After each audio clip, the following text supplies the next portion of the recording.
Hello and welcome all to today's video. In last video we discussed that how after World War I a National Assembly was held at Weimar Republic and it formed a constitutional democracy with a federal structure.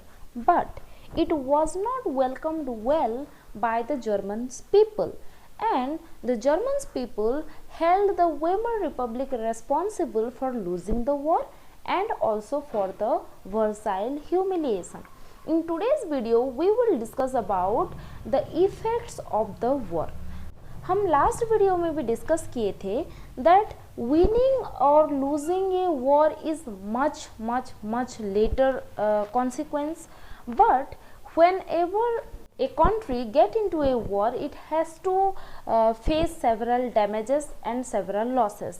तो जो world war one था it had a devastating impact on the entire continent both psychologically and financially. Second, from being a creditor Europe become a debtor. तो जो Europe था वो war के बाद उसका इनिशियल यानी वॉर में एंटर करने से पहले वो एक क्रेडिटर था, यानी उसके पास सफिशिएंट मनी थे. Europe can lend money to other, लेकिन वॉर ख़त्म होते होते it turn into a debtor, यानी कि उसको अब दूसरे कंट्रीज से लोन लेना पड़ा in order to sustain its own economic needs. तो इस तरह से यूरोप एक क्रेडिटर से डेप्टर बन गया. Then the supporters of Weimar Republic were criticized and become easy targets of attack in the conservative nationalist circle. They were mockingly called November criminals. तो जो वेमर रिपब्लिक के सपोर्टर थे उनको criticise किया गया, उनको नवंबर क्रिमिनल के नाम से जाना गया. Then the politician and publicist laid great stress on the need of men to be aggressive, strong and masculine. जो पॉलिटिकल लीडर्स थे वो लोग ज़्यादा एम्फेसिस देने लगे कि जो मैन हैं they must be aggressive, they must be strong, they must be masculine, उस पर ज़्यादा स्ट्रेस दिया गया. Then soldiers came to be placed above civilian, यानी कि सोल्जर को सिविलियन के ऊपर रखा गया. Aggressive war propaganda and national honour become important. बहुत एग्रेसिव वॉर प्रोपेगेंडा प्लानिंग हुए and then national honour nationality, या आप अपने नेशन से प्यार करते हो कि नहीं करते हो, इस तरह के कॉन्सेप्ट को मच मोर एम्फेसिस दिया गया. The fragile democracy could not survive and led to instability in Europe. और इस तरह के जो खोखला डेमोक्रेसी था, आई होप दिस ईयर आप अपने पॉलिटिकल साइंस में पढ़ेंगे कि सिर्फ बोल देना कि एक फॉर्म ऑफ गवर्नमेंट को डेमोक्रेटिक बोल देना उसको डेमोक्रेटिक नहीं बनाता है. डेमोक्रेटिक बनने के लिए सेवरल कैरेक्टरिस्टिक होते हैं और उसमें से उसके जो क्राइटेरियाज होते हैं एक डेमोक्रेटिक सेटअप का, एक डेमोक्रेटिक गवर्नमेंट का और एक डेमोक्रेटिक ऑर्गेनाइजेशन का और एक डेमोक्रेटिक पर्सन, किसी को भी ले लो. ये जो वर्ड डेमोक्रेटिक है इसके बहुत सारे एसेंस हैं, इसके बहुत सारे क्राइटेरियाज हैं और उसमें से एक भी क्राइटेरिया अगर फुलफिल नहीं होते हैं तो हम उसको डेमोक्रेटिक नहीं बोलेंगे. तो इस तरह से जो दिखावे का डेमोक्रेसी था, ये जो फ्राजाइल फॉर्म ऑफ डेमोक्रेसी था, ये ज़्यादा देर टिक नहीं पाया और धीरे धीरे यूरोप में पॉलिटिकल इंस्टेबिलिटी बढ़ने लगे. इसके बाद हम political radicalism and economic crisis के बारे में डिस्कस करेंगे. रेडिकलिज्म का मतलब एक ऑनगोइंग सिस्टम में, एक करंट सिस्टम में जो चेंज लाना चाहते हैं उनको रेडिकल कहा जाता है. तो the birth of Weimar republic coincide with the uprising of Spartacist league on the pattern of Bolshevik revolution in Russia. अगर आप रशियन रिवॉल्यूशन के बोल्शेविक ग्रुप के बारे में, तो अगर आपको याद होगा तो जो बोल्शेविक ग्रुप थे वो रेडिकल थॉट रखते थे, वो एसोसिएशन फॉर्म करते थे, वो पार्टी फॉर्म किए थे. बोल्शेविक ग्रुप एक पार्टी भी फॉर्म किया था जिसका नाम था द बोल्शेविक पार्टी, जो कि बाद में रिनेम होकर द रशियन कम्युनिस्ट पार्टी बन गया. तो इस तरह से जिस तरह जो बोल्शेविक रिवॉल्यूशन हुआ था रशिया में, ठीक उसी तरह वेमर रिपब्लिक में स्प्रेटासिस्ट लीग ठीक बोल्शेविक ग्रुप के तरह ये लोग भी धीरे धीरे ऑपराइज करने लगे.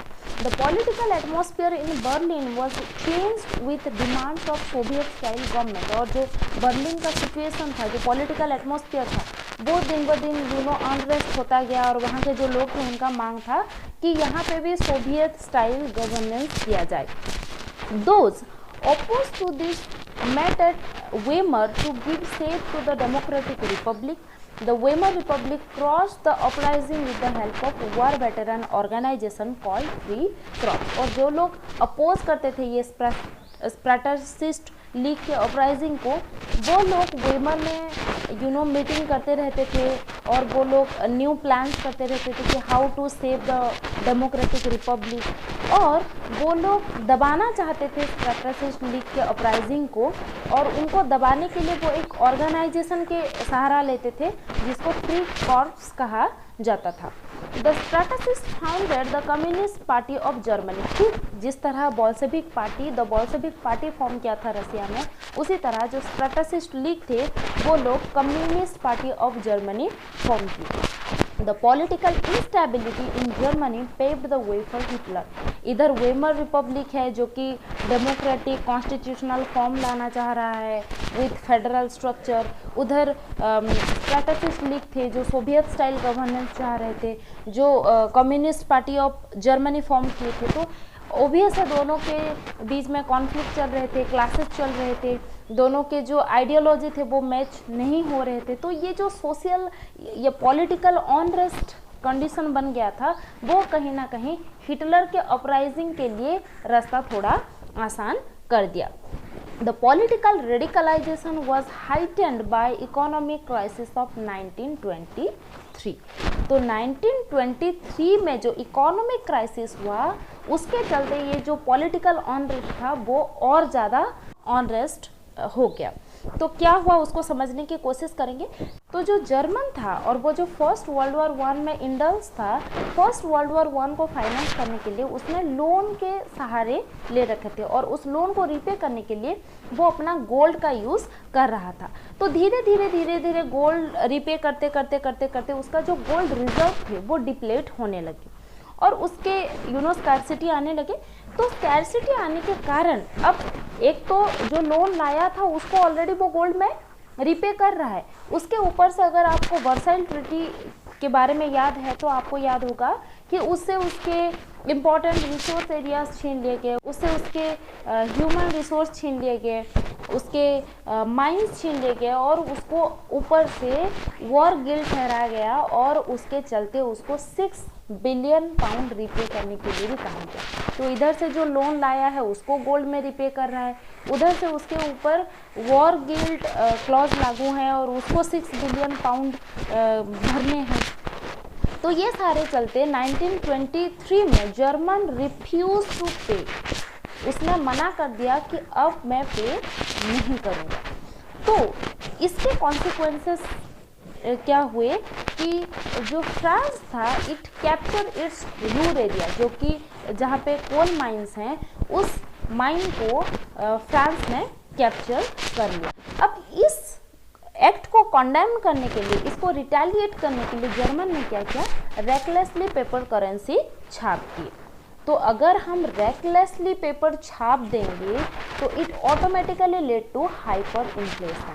ओके, कभी कभी हम ऐसे सोचते हैं कि गवर्नमेंट के पास तो पैसे छापने के मशीन्स हैं, तो वाई गवर्नमेंट ऐसा नहीं करता है कि हम जब गरीबी पे डिस्कस करते हैं, इकोनॉमिकल क्राइसिस के बारे में डिस्कस करते हैं, तो अक्सर लोगों के मन में ख्याल आता है कि यार गवर्नमेंट तो खुद पेपर करेंसी छापता है, तो क्यों वो ऐसा नहीं करता है कि वो पैसे ज़्यादा से ज़्यादा छाप के लोगों में बांट नहीं देता है। ये एक कॉमन थॉट है जो मैक्सिमम लोगों के मन में आ सकते हैं। अच्छा, तो हमारा जो गवर्नमेंट होता है वो क्या करता है ना, in current time, modern time में due to globalisation foreign exchanges आ रहे हैं एंड ऑल, तो उसके फॉरेन एक्सचेंज जितने होते हैं उसके पास उसके वैल्यू को डिटरमिन किया जाता है, उसके पास जितने गोल्ड रिजर्व होते हैं मार्केट में एंड माइंस में दोनों की वैल्यू को इवैल्यूएट किया जाता है और टोटल जितने आते हैं बस उतने का ही पेपर करेंसी छापा जाता है, सो दैट वो उसमें लिक्विडिटी रहे। ठीक है, ये सारे बहुत कॉम्प्लिकेटेड टर्म्स हैं, मोस्टली प्योर इकोनॉमिकल टर्म है, आप हायर क्लास में जाएंगे तो इसको और डिटेल में समझ पाएंगे। तो उसका लिक्विडिटी बना रहे। अगर उससे ज़्यादा गवर्नमेंट छाप देता है तो जो पैसा है उसका जो वैल्यू है वो डीवैल्यूएशन हो जाएगा, उसके वैल्यू में गिरावट हो जाएंगी। यानी कि अब अगर 10 रुपये का वैल्यू 10 है तो 10 रुपये नहीं रहेंगे अगर रेकलेसली हम छापेंगे तो। अब 10 रुपये नहीं रहेंगे का मतलब क्या, मान लीजिए अभी आपको एक 1 पैकेट ऑफ सॉल्ट, अगर आपको छोटा सा पैकेट अगर 8 रुपीज़ या 10 रुपीज़ में मिल रहे हैं, तो अगर रेकलेसली हम पेपर नोट छाप देंगे या करेंसी छाप देंगे तो क्या होगा, वही जिसको आप 10 रुपये में खरीद रहे थे अब उसका प्राइस कहीं ना कहीं 100 रुपये 200 रुपये हो जाएगी। तो जिसको आप 10 रुपीज़ में परचेज कर पा रहे थे अब उसी का वैल्यू ही 100 रुपये हो गए। तो इस तरह से जो मनी का वैल्यू होता है वो डीवैल्यूएट हो जाता है। तो उसके पास गोल्ड रिजर्व नहीं है, कोई इम्पोर्टेंट माइन नहीं है, और ऊपर से उसने क्या किया, रेकलेसली यानी कि इन ए केयरलेस वे वो अबैंडन्ड अमाउंट में पेपर करेंसी छाप दिए। तो सेम सिचुएशन उसके लिए भी हुआ। और रेकलेसली करेंसी छापने के वजह से क्या क्या उसके कॉन्सिक्वेंसेस क्या क्या हुए, the value of the mark collapsed. Mark means उनका जो जर्मन करेंसी है उसको मार्क कहा जाता है, जैसे इंडियन करेंसी को हम रुपीज़ बोलते हैं उसी तरह जर्मन करेंसी को मार्क कहा जाता है। तो मार्क का वैल्यू में भारी गिरावट आ गया। सेकेंड, प्राइस ऑफ गुड्स हो, जैसे अभी एग्जाम्पल लिए 10 रुपये का नमक कहीं ना कहीं 100 रुपये बन जाता है। तो उसी तरह वहाँ के जो गुड्स थे उनके प्राइस थे वो बहुत ज़्यादा बढ़ गए एंड एक हाइपर इन्फ्लेशन जैसा सिचुएशन वहाँ पे क्रिएट हो गया। तो वहाँ पे हाइपर इन्फ्लेशन सिचुएशन हो गया, जैसे कि फॉर एग्जांपल अगर एक ब्रेड का भी टुकड़ा खरीदना हो तो लोगों को कार्ट ऑफ मार्क के साथ मार्केट में जाना पड़ता था। तो उसको बोलते हैं हाइपर इन्फ्लेशन। तो वहाँ पे हाइपर इन्फ्लेशन क्रिएट हो गया।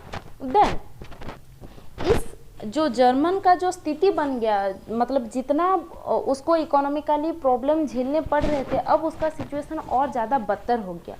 तो उससे उस इकोनॉमिक सिचुएशन से निकालने के लिए यूएसए आगे आया और ड्यूइस एक इकोनॉमिस्ट थे, वो एक प्लान इंट्रोड्यूस किए एंड फाइनली उसको किस तरह से उस डिप्रेशन से निकाला जाए उसके लिए प्लानिंग किया गया। यूएस कम एज हेल्पिंग है। तो 1924 से 1928 तक सम स्टेबिलिटी दिखने लगे, ठीक है, और लेकिन कुछ खास सुधार तो आया नहीं, लेकिन थोड़ा बहुत स्टेबिलिटी आने लगे।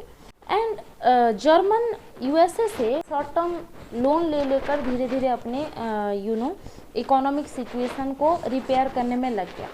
लेकिन ये कब बदतर हो गया, 1923 में वो मना किया एंड रेकलेसली करेंसी छापे। 1924 से 28 तक थोड़ा थोड़ा स्टेबिलिटी आने लगा था, लेकिन 1929 में ये कम्प्लीटली क्रैश हो गया, क्योंकि जो वॉल स्ट्रीट एक्सचेंज था वो क्रैश हो गया इन 1929, यानी कि वो डूब गया। तो वो डूब जाने के कारण क्या हुआ ना, ग्रेट इकोनॉमिक डिप्रेशन 1929 में स्टार्ट हो गया। अब हम समझेंगे ये ग्रेट इकोनॉमिक डिप्रेशन क्या था। तो 1929 में वॉल स्ट्रीट एक्सचेंज क्रैश होने के कारण 1929 से 1932 तक क्या क्या होने लगे ना, जो यूएसए था वहाँ के नेशनल इनकम में भारी गिरावट होने लगी, वहाँ के फैक्ट्रीज बंद हो गए, वहाँ पे एक्सपोर्ट का रेट कम होने लगा, फार्मर्स को बहुत तकलीफ होने लगे एंड जो स्पेकुलेटर थे, जो लोग मनी इन्वेस्ट कर रहे थे मार्केट में, वो लोग भी अपने मनी को विड्रॉ कर लिए। तो इस तरह से जो यूएस का इकोनॉमी था वो बहुत ही बुरी हालत में आ गया और उसका असर वर्ल्ड वाइड फेल्ट होने लगा, यानी कि अदर कंट्रीज़ में भी, एक्सेप्ट यूएसए, अदर कंट्रीज़ में भी इसका असर आने लगा। लेकिन अदर कंट्रीज़ की छोड़ो, इससे सबसे ज़्यादा जो प्रॉब्लम फेस किए वो जर्मनी को फेस करना पड़ा, क्योंकि ये यूएसए से ऑलरेडी लोन लेकर अपनी इकोनॉमी को रिफ्रेम करने की कोशिश कर रहा था। तो वर्ल्ड स्ट्रीट एक्सचेंज कोलैप्स करने का जो असर था वो सिर्फ यूएसए में ही नहीं, पूरे वर्ल्ड वाइड उसको फेल्ट किया गया। तो पूरे वर्ल्ड में तो उसका असर रहा ही रहा, लेकिन वॉल स्ट्रीट एक्सचेंज कोलैप्स करने से और जो 1929 से 32 का जो ग्रेट डिप्रेशन का पीरियड रहा, उसका सबसे ज़्यादा बुरा असर जर्मनी पे रहा। तो जर्मनी पे क्या क्या हुआ ना, The Germans' economy was hit badly it led to social unrest. तो वहाँ का जो इकोनॉमिकल कंडीशन था जर्मन का वो और ज़्यादा बदतर हो गया एंड वहाँ पे और ज़्यादा सोशल अनरेस्ट आने लगी। Then the middle class and working population was filled with the fear of proletarianisation. तो वहाँ के जो मिडिल क्लास एंड जो वर्किंग क्लास थे उनको प्रोलेटारियलाइजेशन सताने लगा। प्रोलेटारियलाइजेशन मीन्स एक ऐसा प्रोसेस, एक ऐसा सोशल ऑर्डर जहाँ पे जो एम्प्लॉयड ग्रुप होते हैं वो ग्रेजुअली उनका एम्प्लॉयमेंट खोते जाते हैं, ऊपर से कुछ पीपल पहले से ही अनएम्प्लॉयड होते हैं और इस तरह से जो पहले एम्प्लॉयड होते हैं वो अनएम्प्लॉयड बन जाते हैं, पहले से कुछ लोग अनएम्प्लॉयड होते हैं और इस तरह से जो अनएम्प्लॉयड लोगों की संख्या है वो इतनी बढ़ जाती है कि जायज़ है एक डिमांड एंड सप्लाई का रिलेशनशिप होता है। जब अगर सप्लाई एक्सेस हो जाएगा तो डिमांड में गिरावट आ जाते हैं। आप हायर क्लास में अगर इकोनॉमिक्स के लिए ऑप्ट आउट करते हैं तो आप डिमांड एंड सप्लाई के रिलेशनशिप के बारे में डिटेल में पढ़ेंगे। अभी बस इतना जान लीजिए कि अगर सप्लाई बहुत ज़्यादा हो जाएगा तो डिमांड में गिरावट आ जाते हैं। तो अगर लोग बहुत ज़्यादा अनएम्प्लॉयड हैं, हर कोई काम के लिए राज़ी है, तो जायज़ है उतना काम नहीं मिलेगा। क्योंकि फॉर एग्जांपल हम समझने की कोशिश करते हैं, मान लो मुझे कुछ काम करवाना है, जैसे गार्डनिंग का काम करवाना हो या घर में कलर करवाने हो या फिर कुछ रिपेयर करवाना हो और आप में से हर किसी को ये काम आते हैं और हर कोई तैयार हो ये काम करने के लिए, तो जायज़ है मेरे पास ऑप्शन बहुत ज़्यादा आ गए। अगर मेरे पास 20 या 25 लोग बोल रहे हैं मैं कर दूंगा, हर कोई अगर ये काम लेने के लिए ऑफ़र कर रहा है तो जायज़ है अब मेरे पास आई हैव सम पावर कि मैं डिसाइड करूँ कि किसको दूँ। तो फिर मैं देखूँगी कि कौन कम प्राइस में वो काम मुझे देने के लिए तैयार है, क्योंकि you all want that opportunity, आप सबको वो मौका चाहिए। तो मैं अपने बेनिफिट देखूँगी कि कौन मुझे कम प्राइस में उसको करके देगा और आप में भी बार्गेनिंग की कैपेसिटी कम हो जाएंगे, आप ज़्यादा डिमांड नहीं कर पाएंगे, क्योंकि अगर आप ज़्यादा डिमांड करते हैं तो कोई दूसरा तैयार है वो काम को करने के लिए। तो मिडिल क्लास एंड जो वर्किंग ग्रुप थे उनमें प्रोलेटारियलाइजेशन बढ़ने लगा, यानी कि अनएम्प्लॉयमेंट का जो डर था वो बढ़ने लगा एंड ग्रेजुअली स्थिति इतने बदतर हो गए कि धीरे धीरे जो जर्मनी के स्ट्रीट थे वहाँ पे बहुत सारे जो यंग जनरेशन थे वो खाली में दिखने लगे। कहीं पे लोग कार्ड प्ले कर रहे थे, कहीं पे खाली खाली बैठे थे और वहाँ पे एम्प्लॉयमेंट के क्राइसिस इतना बढ़ गया था कि इवन ऐसे नज़ारे देखने को मिले जहाँ पे young people are seen hanging placard on their neck, around their neck. वो प्लैकार्ड अपने गले में डाल के घूम रहे थे या बैठे हुए थे और उस प्लैकार्ड में लिखा था कि we are ready to do any work, हम कुछ भी करने के लिए तैयार हैं। उस तरह की स्थिति वहाँ पे बन गया था जर्मन में। देन ये तो गया वहाँ का इकोनॉमिकल सिचुएशन। उसके बाद जो वेमर रिपब्लिक था it has some inherent defect. वो बनते ही वक्त जब वेमर रिपब्लिक फॉर्म हुआ उस वक्त से ही उसके कुछ लैक्यूनास थे जिसके कारण लोग उसको एक्सेप्ट नहीं कर पा रहे थे। एक तो था प्रोपोर्शनल रिप्रेजेंटेशन, यानी कि उसको ज़्यादा लोगों के सपोर्ट नहीं था, कुछ लोग उसको सपोर्ट कर रहे थे, कुछ लोग उसको अपोज कर रहे थे। इसके चलते वहाँ पे कोई एक ऐसा पार्टी नहीं था जिसको मेजॉरिटी मिल जाए या मेजॉरिटी सपोर्ट मिल जाए। तो किसी को मेजॉरिटी नहीं मिलने के कारण क्या हो रहा था ना, वहाँ पे कोलाइजन गवर्नमेंट फॉर्म हो रहा था, यानी कि जब मल्टी पार्टी सिस्टम होता है और किसी भी एक पार्टी को मेजॉरिटी वोट नहीं मिलते हैं तो 2 या 3 पार्टी आपस में मिल जाते हैं और वो गठबंधन सरकार बनाते हैं जिसको कोलाइजन फॉर्म ऑफ गवर्नमेंट बोलते हैं। तो वहाँ पे collision form of government form होने लगा था।